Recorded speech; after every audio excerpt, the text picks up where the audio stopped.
I was born on August the 25th, 1936, in a little town on the Mississippi River, Louisiana, Missouri. My daddy was a preacher.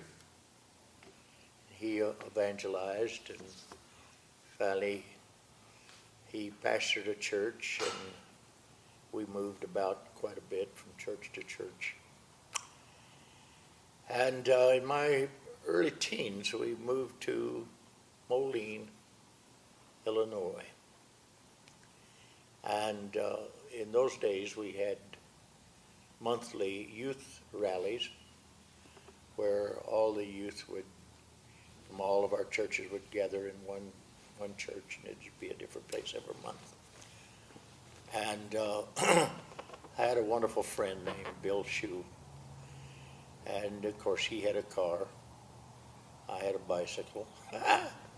And we went together to a youth rally. And there at the youth rally, sitting on the platform, was a little raven-haired girl playing an accordion in the service. And I leaned over to Bill. I said, "You see that little beauty playing that accordion up there?" He said, "Yeah." I said, "I'm going to marry her. You watch me." He said, "You're crazy." I said, "No, I'm serious. I'm going to marry that girl." And I did, a few years later. I always, everywhere I went, I looked for her to see if she was there. And we finally wound up in St. Paul, Minnesota at Bible College. Of course, we're both grown up now. And she was there. And I asked her for a date, and anyhow, we went to wasn't it a street meeting? Street meeting. Yeah, you want to tell this part? Okay. I went to Bible school not knowing he was going to be there because my sister said, "Come up here and help me. I'm having my first baby due in May." I went up there. That child was not born till July. So I said, "Well, I'm here so long, I'll go to Bible school." My folks never let me leave home. "If you're going to Bible school, we're moving up there." And so it was the last street meeting of the summer. I went with my friend Vera to the street meeting, and Sam was there playing the guitar. Well, I always liked him, but I never chased boys. Nobody knew I liked him, and he didn't know it either. And so anyway, he asked to take me home, and I said to Vera, my friend, "You know, Sam asked to take me home. We've known each other for 5 years, kind of distantly. Nothing. Oh, I think he likes you." "No, he don't like me." And so took me home. I started to hop out of the car. I scared a boy. He said, held me, "Wait a minute, I want to talk to you." And so I said, "Okay." He said, "I would like to date you, if you'd like to date." Well, there's no Pentecostal boys in my church in Peoria, Illinois. I never dated anybody. And so I went upstairs to my stepmother was up waiting. Said, "You know, Sam and I are going to date, but nothing serious." 3 days later, we were engaged. All it took, and you can tell that part if you want. What is there to tell? Well, I always wanted to go to Africa. When I was 5 years old, I came home from Sunday school. "Mother, when I grow up, I'm going to be a missionary and go to Africa." I received the Holy Ghost when I was 9 years old. I fell in love with Jesus. All I wanted to do was live for him. And so I also kept it a secret that I wanted to go to Africa. Nobody knew that. But I said, "God, if you're calling me, you'll let me know." So we dated for 3 days. Tell it or not. It wasn't very long. It was. And I asked her, I said, "Do you ever think about going to Africa as a missionary?" She said, "I always wanted to do it since I was a child, wanted to go to Africa." And I said, "Well, why don't we get married and go to Africa?" Such a romantic proposal. But that's how it happened. And about a year later, we got married. Yes, we waited till school got out in the summer, Yeah. our first year of school. Then we got married. And And- that's been how many years ago? 60. Well, anyway, Alan helped celebrate our first wedding anniversary. He was 1 year old, so we had him our first year of marriage. Got out of Bible school. Our first anniversary, he wasn't 1 year old, darling. I said he helped celebrate our first anniversary. Yeah, but he wasn't, you said he was 1 year old. But that would be bad. He wasn't 1 year old. He was about 3 months old. Okay, he was 10 days old. We had our first wedding. Sorry. 10 days old, we celebrated our first anniversary, and Alan was a baby. And then when we got out of school, he was a year old. And we evangelized to start with. Yeah. Graduated from Bible school on a Sunday night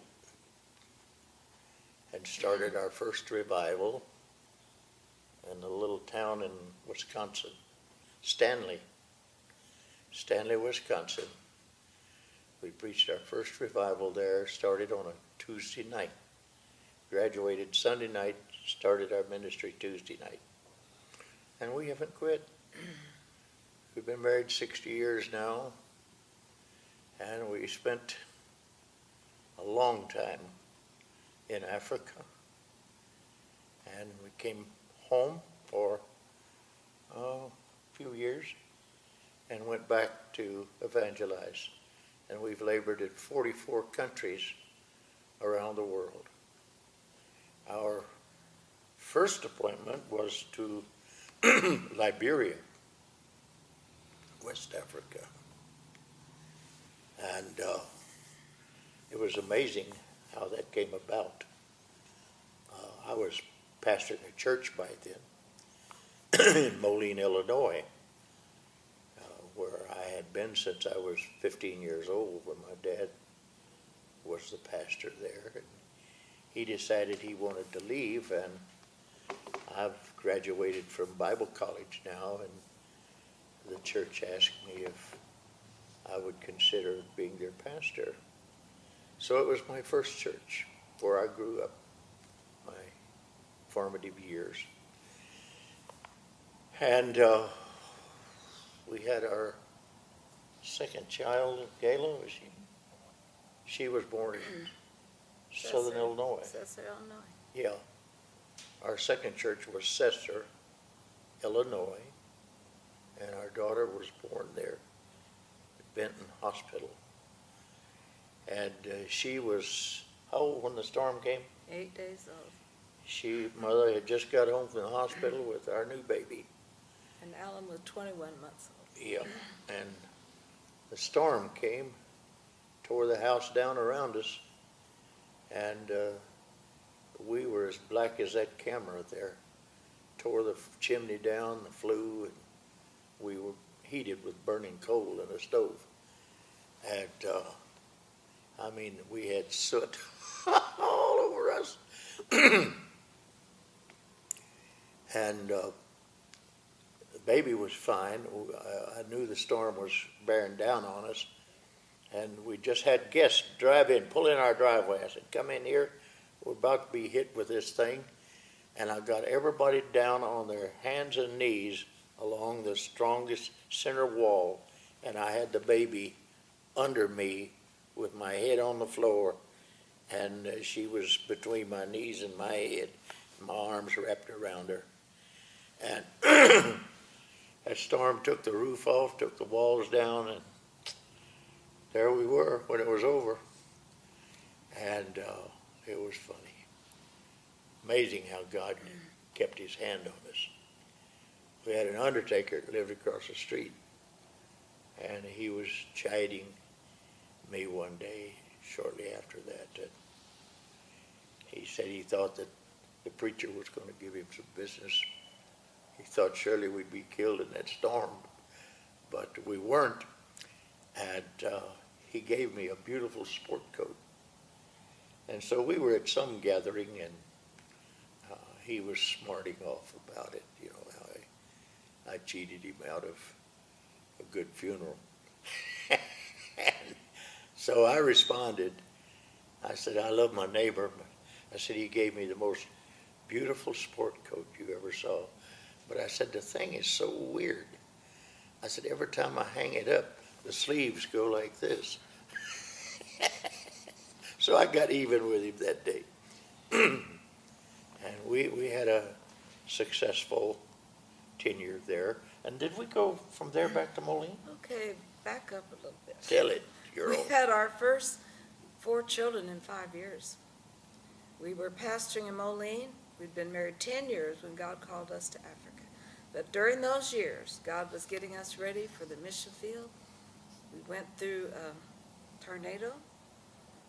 One church we almost starved to death. Another church we almost froze to death. And we could adjust to anything the time God called us. And when he called us, I didn't want to go. And no, it's a white man's graveyard. Our children will get sick and die. Just when I thought that, his sister in our church had a little girl, 3 years old, and got encephalitis, an African disease, not expected to live. God spoke to me as plain, said, you don't have to be in Africa for your kids to get sick and die. Okay, God, if you promise me we'll all come back home, keep bugs off of me, I will go. And God kept his promise. They were 5, 6, 7, and 9 years old when we went. They loved Africa, summertime all the time. I taught their schooling to them most of the time. And that's just the way God blessed us. But we came home after that and pastored Bloomington, Illinois, 6.5 years. The children to grow up. Our daughter married when she's 17. Then God called us to Rhodesia. Well, we got to back up a little bit. Where we found Yvette. Alan found his wife up there. We took our boys with us. Started to work. But let me tell why we went to Africa at all. Like I mentioned, I was pastoring the church my father had left, and we had a missionary come. Sister Pauline Gruce was her name, and she showed us the most awful slides of mud huts and naked people and hairless dogs and featherless chickens and just, and it was a place called Fasama, Liberia. And I thought, boy, what an awful place it would be to have to live in a place like that. But she told us something that really got under my skin. She said that all of our work in Liberia was way back in the interior. They really had no choice of where they would go when they went to that country. So the government placed these early missionary ladies over the country to open schools to educate their people. And everywhere we had a missionary, we had a school. And everything was way back in the interior. And we were only licensed to go through the 7th grade. And then those students had to leave the bush country and come to the capital city of Monrovia to finish their education. And bless your heart, we had no church there. We educate these kids back in the bush, send them to Sin City to finish their education, and lose them. And I thought, that don't make sense. And I thought, we are pouring money down a rat hole in Liberia. We have got to put a church in Monrovia or we are wasting our time in that land.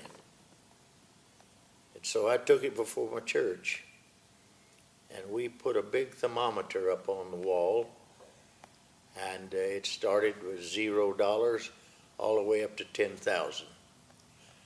And $10,000 in those days would build a decent building that'd seat about 100 people. Of course, today you couldn't pour the footings on one for that. But my little church put together $10,000 and sent it to our foreign missions headquarters office, and said, let's stop the leak in Liberia. Let's build a church in the capital city of Monrovia. Well, we have no one that has applied to go there. Well, I'm happy with my little family, pastored my church in Moline, Illinois. So everywhere I went, I was requesting prayer for Monrovia. Asked God to call somebody to go there. We have the money to build a church. We just need someone to go there and build it. And everywhere I went, that was my prayer request. Finally, an old friend of mine, Brother Frank Muncie, approached me one day at one of these meetings and said to me, Latta, when are you going to obey God? I said, I am obeying. No, you're not. God's called you to go to Monrovia and build that church, and you're trying to put it off on somebody else. Either obey God or shut up. We're sick to death of hearing you talk Monrovia everywhere you go. I said, man, I can't go to Monrovia. I'm pastoring a church. I've got a family. I've got 4 children. I can't bring my wife over there in that jungle. He said, well, God's called you to go. You need to obey the Lord or just hush about it. So we prayed about it.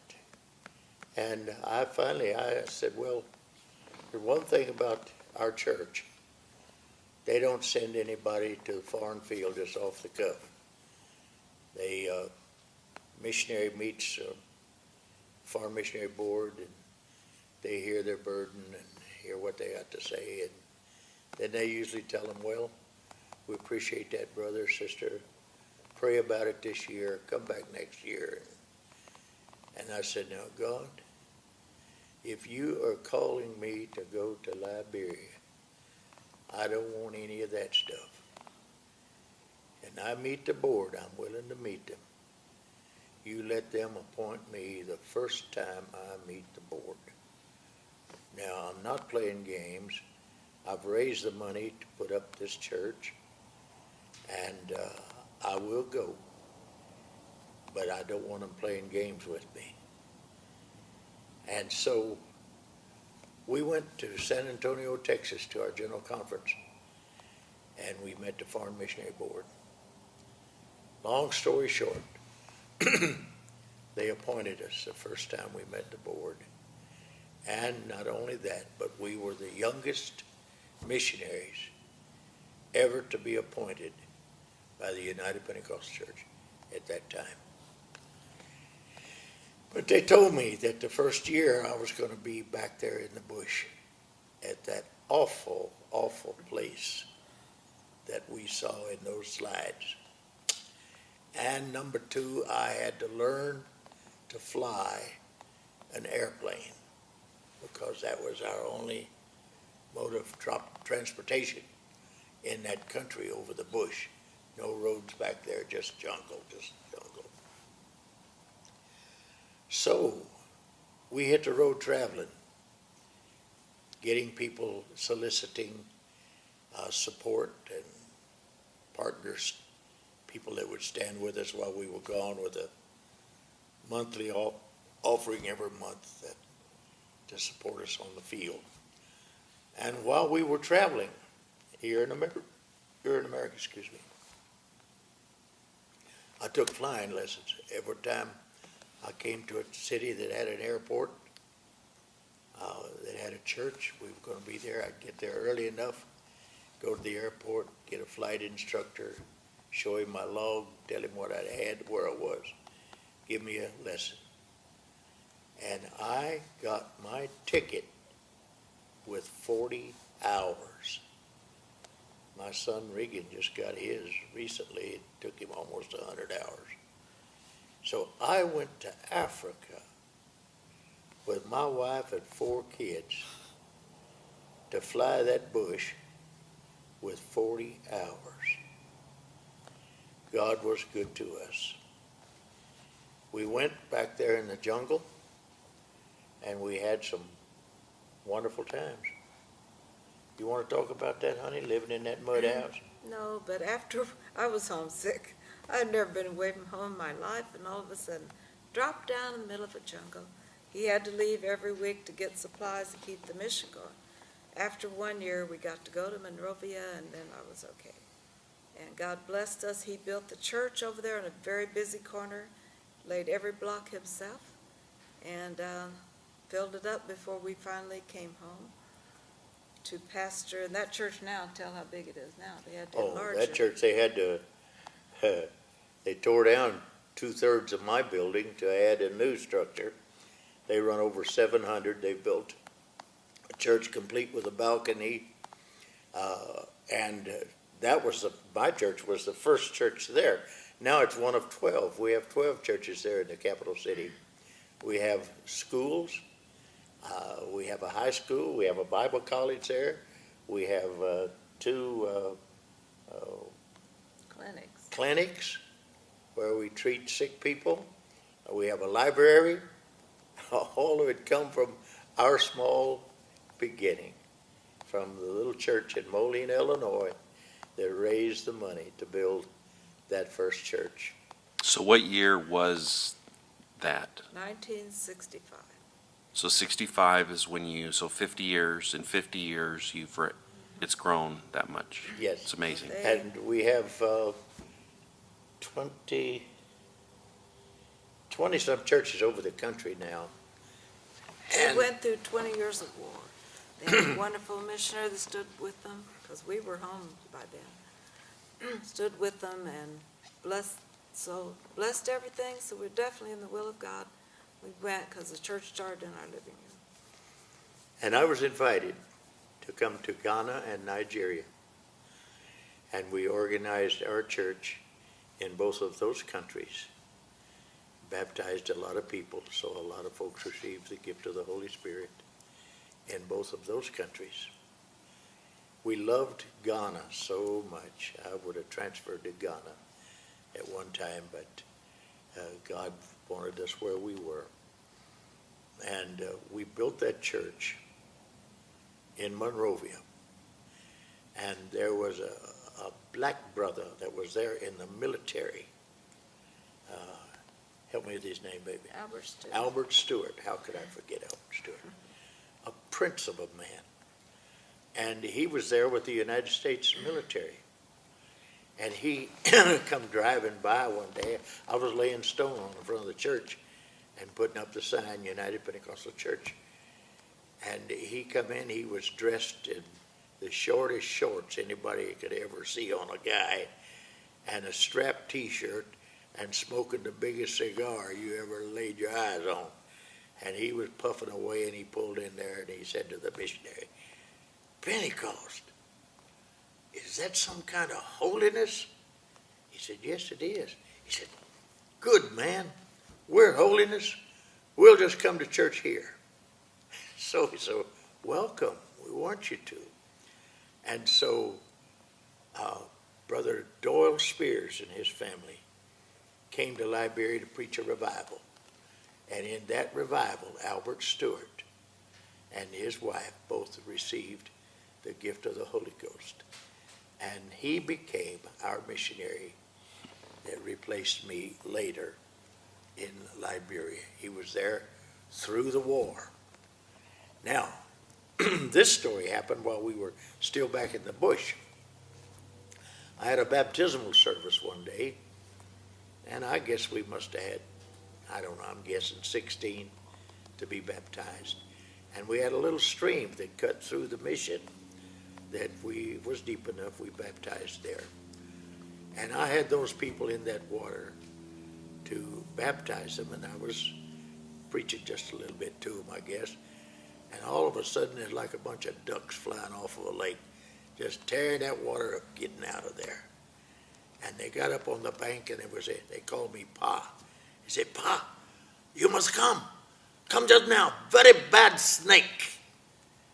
And I looked down the river, and there he came, top of the water. Snake about 8 foot long, I guess. Big thing. And it just lazing along on top of the water. And I thought, hey, he's not looking at me, and I don't want to get out of this water unless I have to. So I watched him, and if he'd have turned toward me, I'd have climbed that bank. But he just slithered on past me. And I heard one of them say, "Ha! The man can't scale for nothing." So anyhow, I got him back in the water one at a time. And nervous, baptized all of them. And after the baptism, I'm standing up on the bank talking to some of the young men.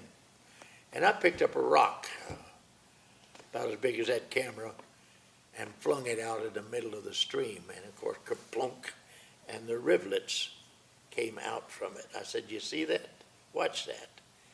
I said, "Those rivulets will go all the way to the shore." I said, "It was a reaction from what I did." And I said, "Everything that you do, there'll be a reaction from it. You must be very careful the things that you do in your life, because there will be a reaction from it. So you must keep your life clean." I was prophesying to him and didn't know it.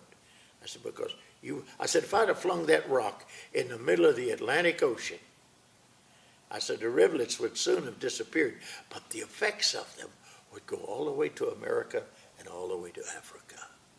You can't escape the results of what you do. It's there. And I left it. They went through 20-some years of war. Of course, my family and I came back home, pastored another church, and went back to Africa again, to another place in Zimbabwe. But some of them were able to come to the United States as refugees. And when they reached New York, 3 of those guys that stood in that little cluster that day on that river bank that I talked to were among those refugees.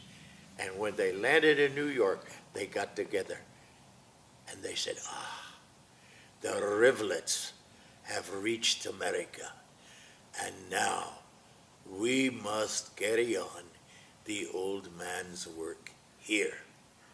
So we have a church. They started in New Jersey.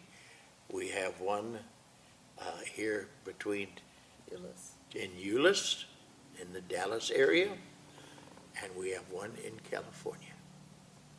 As a matter of fact, just a week ago, I was at the New Year's service, the one here in Euless, and I preached there. And they run about 150, 175 people that started that day on that river bank, far back, 75 miles from the nearest motor road, and that's a dirt road.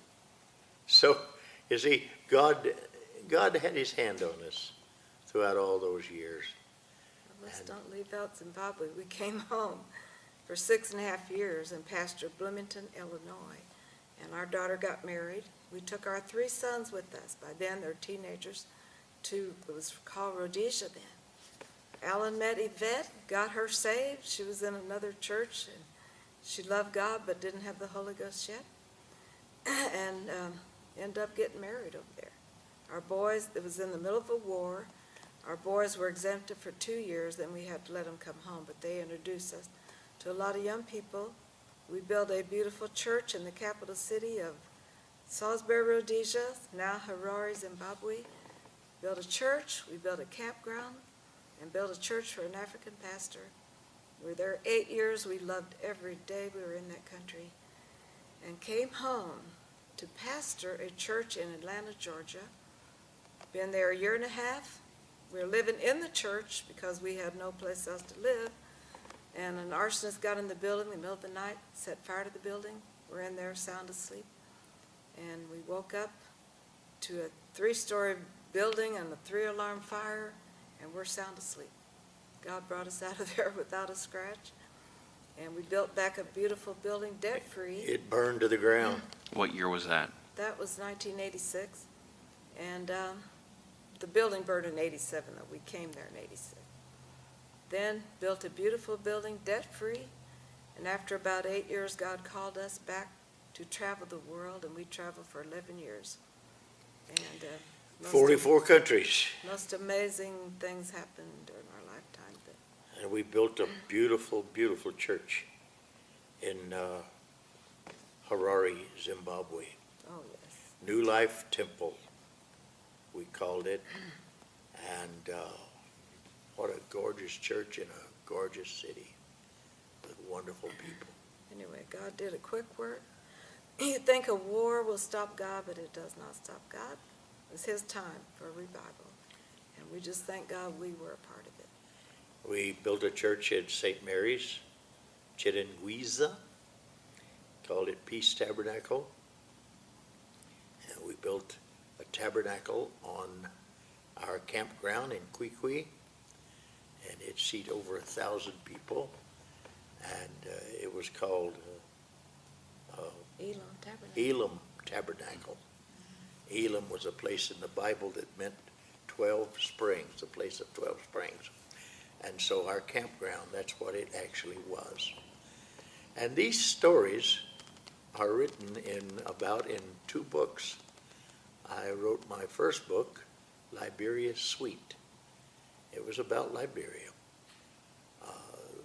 It was part of a patriotic slogan which said, Liberia, sweet land of liberty. But Liberia Sweet said what I wanted to say about it. And that's a very, very interesting book, I've been told. And then I just finished my second book. It's called He's Black and Blue, but He's Not Through. And that's the latest publication. And then Joyce has written 2 books of her beautiful poetry. One of them is called Thing of beauty is a joy forever, and poetry is love in search of a word. Yeah, so we have those 4 books. And then I have another book that's for new converts. It's called Bible Answers to People's Questions. And we have those available that we peddle as we travel around. And they're $10 a piece. So, God bless you. It's been a joy to talk to you. And we're retired now. And I'm 79 years old right now sitting here. So Tired, when you but see not- this, Tired but not retired. maybe we're just retarded, you reckon? Anyhow, we're going to keep going as long as we can. And when the Lord said that's enough, he'll shut off the air. I wrote a little poem. She's the poet, but my poem is about, I called it Life of My Life. And it's the second page in Liberia Sweet. And it's all about my life. It starts off by saying, I've long since passed the halfway mark in this life of mine, but I've known more joy throughout the years than most men of twice my time. I'm grateful to a great big God that chose me as a boy and placed a need inside of me to go and do and be. And the next verse is about her. It says, the brightest day of all my youth was when I saw her in the crowd. I caught her glance, and she looked so fine, and her eyes played games with mine. Soon we vowed before the man of God to spend our lives as one and labor for Jesus throughout the years till we hear him say, well done. And then the next verse is about our children. God sent 4 children to our home, each one so different from the other. 3 wonderful boys and 1 darling girl, all as talented as their mother. We gave them to God at their birth, and he made us a promise. He said, raise them for me throughout their youth, and I'll guide them through their senior years and keep them in the truth. And then the next 4 verses is about my ministry, which you'll enjoy reading that when you buy the book. But the last verse is my funeral. It says, when Father Time dismisses me from the auditorium of my life, I'll slip out the exit holding one of his hands, while with the other he'll shut off the lights. And then 6 of my friends will carry me by the handles on that day to my bed in the earth and out of everyone's way. But the life that I've lived and the things that I've done throughout the years of my span will continue to live after I've gone on to the promised land. We were in Can't tell it all, baby. Where's my purse? India, Kerala State. And we were having a conference Excuse me, he's gonna talk some crusade there. And here come 6 guys. No, 4 guys with 1 guy on their shoulder, like a log.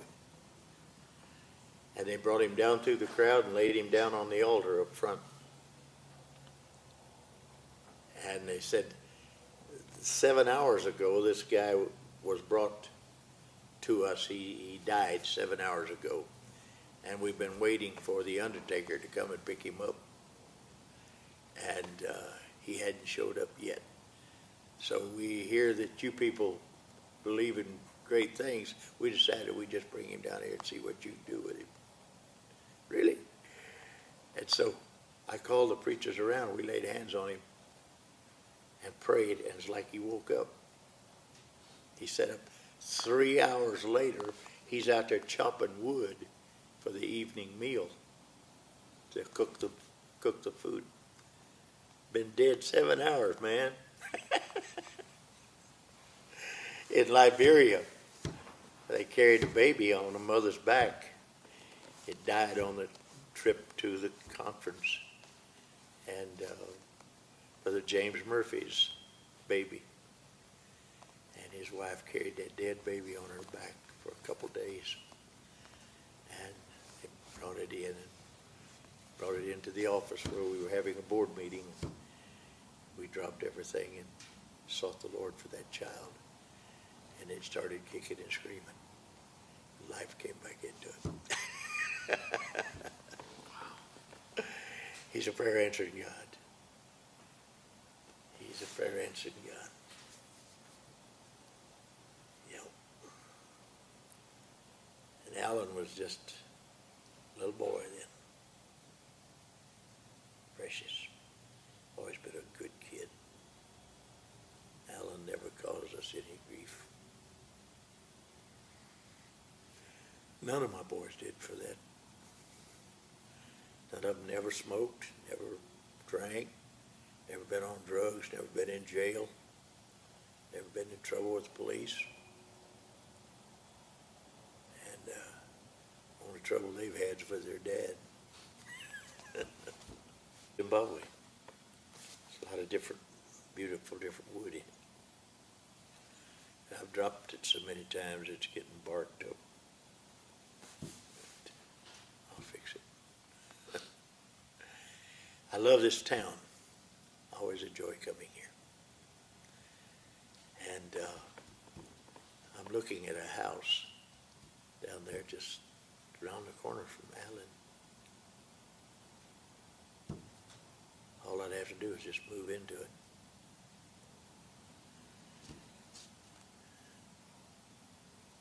So you might, when you pray, just ask the Lord to give me a buyer for my house. I have a beautiful home in Atlanta, but it's a long way from my kids. Most of them are here. I have one over there. I rarely get to see him. I don't see him much more than I do these here. He lived there in town.